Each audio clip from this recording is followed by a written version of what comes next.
Hacer amigos para Dios. Lección 5. Testificar con el poder del Espíritu. El propósito de la lección de esta semana es que el Espíritu Santo es el único maestro eficaz de la verdad. La lección la dividiremos en 3 partes. La primera, la promesa de Cristo. La segunda, el trabajo del Espíritu Santo. Y la tercera, testificar por el Espíritu.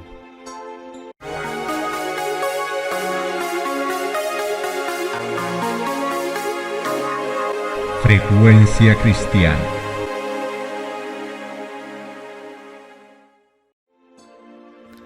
La promesa del Consolador les presentaba una rica verdad a los discípulos. Les aseguraba que no perderían su fe bajo las circunstancias más difíciles. El Espíritu Santo, enviado en el nombre de Cristo, iba a enseñarles todas las cosas y traería toda la verdad a su memoria. El Espíritu Santo es el representante de Cristo, el abogado que está constantemente intercediendo por la raza caída. Él ruega para que nos sea dado el poder espiritual, para que mediante uno que es más poderoso que todos los enemigos de Dios y del hombre, pudieran vencer a sus enemigos espirituales. Iniciemos con la primera parte de la promesa de Cristo. Hechos 1:8. Pero recibiréis poder cuando haya venido sobre vosotros el Espíritu Santo. Me seréis testigos en Jerusalén, en Judea, en Samaria y hasta lo último de la tierra. Mientras esperaban el cumplimiento de la promesa, los discípulos humillaron sus corazones con verdadero arrepentimiento y confesaron su incredulidad. Fueron traídas de vuelta a su memoria verdades que habían olvidado y las repetían unos a otros. Como en procesión pasó delante de ellos una escena tras otra de su maravillosa vida. Cuando meditaban en su vida pura y santa, sentían que no habían trabajado demasiado duro ni sacrificio muy grande. Si tan solo pudieran ellos atestiguar con su vida la belleza del carácter de Cristo. Se sentían tristes por haberle apenado con palabras o actos de incredulidad, pero se consolaron con el pensamiento de que estaban perdonados y resolvieron que hasta donde fuera posible expiarían su incredulidad confesándolo valientemente ante el mundo. Los discípulos oraron con intenso fervor pidiendo capacidad para hacer su trabajo y en su trato diario hablar palabras que pudieran guiar a los pecadores a Cristo. Pusieron aparte toda diferencia, todo deseo de supremacía, se unieron en estrecho compañerismo cristiano. Se acercaron más y más a Dios y al hacer esto comprendían cuán grande privilegio habían tenido al poder asociarse tan estrechamente con Cristo. Estos días de preparación fueron días de profundo escudriñamiento del corazón. Los discípulos sentían necesidad espiritual y clamaban al Señor por la santa unción que los había de ser idóneos para la obra de salvar almas. No pedían una bendición simplemente para ellos, estaban abrumados por la preocupación de salvar almas. Comprendían que el Evangelio había de ser proclamado al mundo y demandaban el poder que Cristo había prometido. En obediencia a la orden de Cristo, aguardaron en Jerusalén la promesa del Padre, el derramamiento del Espíritu. No aguardaron ociosos, pues estaban de continuo en el templo alabando y bendiciendo a Dios. También se reunieron para presentar sus peticiones al Padre en el nombre de Jesús. Sabían que tenían un representante en el cielo, un abogado ante el trono de Dios. Continuemos con la segunda parte, el trabajo del Espíritu Santo. Juan 16:8. Y cuando Él venga, convencerá al mundo de pecado, de justicia y de juicio. El oficio del Espíritu Santo se define en estas palabras de Cristo. Es el Espíritu Santo el que convence de pecado. Si el pecador responde a la influencia vivificadora del Espíritu Santo, será inducido a arrepentirse y a comprender la importancia de obedecer los requerimientos divinos. Al pecador arrepentido que tiene hambre y sed de justicia, se le revela el Cordero de Dios que quita el pecado del mundo. El Espíritu Santo se da como agente regenerador para hacer efectiva la salvación obrada por la muerte de nuestro Redentor.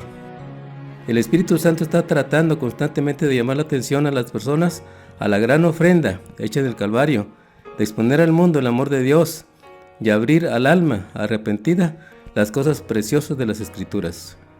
Después de convencer de pecado y de presentar ante la mente la norma de justicia, el Espíritu Santo quita los afectos de las cosas de esta tierra y llena el alma con un deseo de santidad. Si las personas están dispuestas a ser amoldadas, se efectuará la santificación de todo el ser. El Espíritu tomará las cosas de Dios y las imprimirá en el alma. Mediante su poder, el camino de la vida se ha hecho tan claro que nadie necesita errar. Una de las principales funciones del Espíritu Santo es acompañar a todos los creyentes para capacitarlos y guiarlos en sus actividades de testimonio. Cuando damos testimonio de Jesús, no estamos solos. El Espíritu Santo está a nuestro lado, pues es el único maestro eficaz de la verdad. Él prepara los corazones antes de que conozcamos a las personas. Él guía nuestro trabajo, trae convicción a las mentes de los buscadores de la verdad y los fortalece para responder a sus impulsos. El Espíritu Santo testifica de Jesús. Su objetivo final es llevar a tantas personas a Jesús como sea posible. Jesús lo dijo claramente: el Espíritu Santo convencerá al mundo de pecado, de justicia y de juicio. En otras palabras, trabaja en los corazones para que sean conscientes de una profunda sensación de separación de Dios y la necesidad de arrepentimiento. También convence al mundo de justicia. El Espíritu Santo no solamente revela el pecado, sino además nos instruye en justicia. Él revela la magnificencia de la justicia de Jesús en contraste con nuestra propia inmundicia. El papel del Espíritu Santo no es simplemente señalar lo malo que somos, es revelar cuán bueno, amable y compasivo y amoroso es Jesús y moldearnos a su imagen. Por tal motivo, testificar es simplemente cooperar con el Espíritu Santo para glorificar a Jesús. En el poder del Espíritu y bajo su gracia, testificaremos de este asombroso Cristo que ha transformado nuestra vida y la de muchas personas en todo el mundo. Finalicemos con la tercera parte, testificando por el Espíritu. Hechos 2:41. Así que los que recibieron su palabra fueron bautizados y se añadieron aquel día como 3,000 personas. El Espíritu Santo debe ser el agente divino para convencer de pecado.